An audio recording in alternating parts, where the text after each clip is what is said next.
দেশের তরুণ জনগোষ্ঠীর সংখ্যা 4,59,00,000, যা মোট জনগোষ্ঠীর প্রায় 28%। বিপুল এই জনগোষ্ঠীর কর্ম উদ্যোগ দেশের কাজে লাগাতে এখন থেকেই পরিকল্পনা করে তরুণদের সুস্বাস্থ্য নিশ্চিত করার তাগিদ দিয়েছেন বিশেষজ্ঞরা।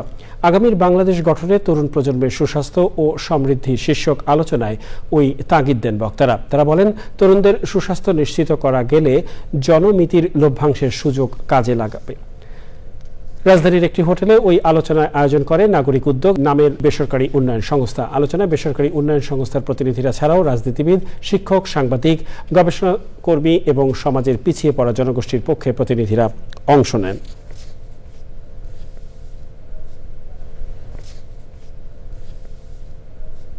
প্রচলিত সকল বৈষম্যমূলক আইন ও নীতিমালা, যেমন national strategy for adolescent health 2007-30 সংশোধনের মাধ্যমে সামাজিকভাবে বঞ্চিত সকল জনগোষ্ঠী যৌন প্রজনন সম্পর্কিত তথ্যের অভিগম্যতা ও স্বাস্থ্যসেবার সহজলভ্যতা বৃদ্ধি, সেবা প্রদানের মাধ্যমে তাদের অধিকার নিশ্চিত করতে হবে।